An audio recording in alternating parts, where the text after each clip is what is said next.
10 mile in 20 minutes. He done it, sir, that's true. The big bay horse in the further stall, the one what's next to you.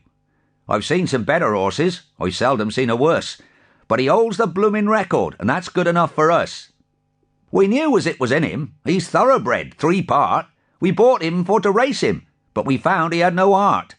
For he was sad and thoughtful and amazing dignified. It seemed a kind of liberty to drive him or to ride. For he never seemed a thinking of what he had to do, but his thoughts were set on higher things, admiring of the view. He looked a perfect picture, and a picture he would stay. He wouldn't even switch his tail to drive the flies away. And yet we knew 'twas in him. We knew as he could fly. But what we couldn't get at was how to make him try. We'd almost turned the job up until at last one day we got the last yard out of him in a most amazing way. It was all along of Master, which Master has the name of a reg'lar true blue sportsman and always acts the same. But we all has weaker moments, which Master he had one. And he went and bought a motor car when motor cars begun. I seed it in the stable yard. It fairly turned me sick. A greasy, wheezy engine as can neither buck nor kick. You've a screw to drive it for'ard and a screw to make it stop, for it was foaled in a smithy stove and bred in a blacksmith shop. It didn't want no stable. It didn't ask no groom. It didn't need no nothing but a bit of standing room. Just fill it up with paraffin and it would go all day, which the same should be agin the law if I could have my way. Well, Master took his motor car and motored here and there, a frightening the horses and a poisoning the air.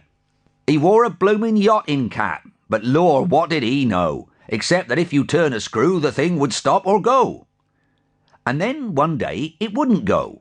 He screwed and screwed again, but something jammed, and there he stuck in the mud of a country lane. It hurt his pride most cruel, but what was he to do? So at last he bade me fetch a horse to pull the motor through.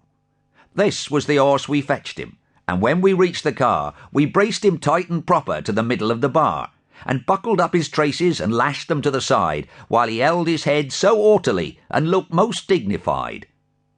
Not bad-tempered, mind you, but kind of pained and vexed, and he seemed to say, well, blimey, what will they ask me next?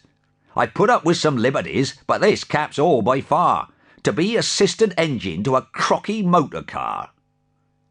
Well, Master, he was in the car, a-fiddling with the gear, and the horse was meditating, and I was standing near, when Master he touched something. What it was we'll never know, but it sort of spurred the boiler up and made the engine go. "Hold hard, old girl," says Master, and "Gently then," says I, but an engine won't heed coaxing, and it ain't no use to try. So first he pulled a lever, and then he turned a screw, but the thing kept crawling forward, spite of all that he could do. At first it went quite slowly, and the horse went also slow, but he had to buck up faster when the wheels began to go, for the car kept crowding on him and buttoning him along, and in less than half a minute, sir, that horse was going strong. At first he walked quite dignified, and then he had to trot, and then he tried a canter when the pace became too hot. He looked his very haughtiest, as if he didn't mind, and all the time the motor car was pushing him behind. Now Master lost his head when he found he couldn't stop, and he pulled a valve or something, and something else went pop.